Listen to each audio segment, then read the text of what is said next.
Yo mashalloh, hovliz bo'lsa shunaqa bo'lsin-da. Bu uyimizning narxi naq 66 milliard so'mlik uy. Ana endi hovlisini ko'rdinglar. Mana hol qismini qaranglar, kirib kelishinglar bilan.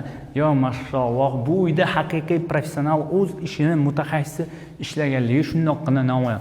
Menga bitta savol qiynayapti. Mana shu qanday vaqt o'tib baribir chang bo'ladi-yu, nimada artishadi? Bu kattaligini qaranglar. Tam tepadagi o'ynalarni ham baribir vaqti kelib chang bo'ladi. O'sha kommentariyada mana shu savolimga javob yozib ketinglar.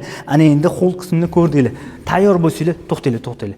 Zalimizga yoqsa iltimos bitta like bosib qo'yasizlar. Qani, bismillah. Mana zalga qaranglar. Yo mashalloh, kengligini mana bekorga aytmadim. Bu yerda professional usta ishlagan chagalarni ko'rasizlar. Bu yerda poke ishlatilmagan, hammasi qo'yma. Professional ustalar videoni ko'rayotgan bo'lsangiz, o'zingizlar baho berib ketinglar. Ustakalarimizdan ishni qay darajada mehr bilan qilishgan. Shundoqqina kattagina eshikdan to'g'ridan-to'g'ri balkonga chiqsanglar bo'ladi. Bu uyimizda haqiqiy kamillagacha qilingan.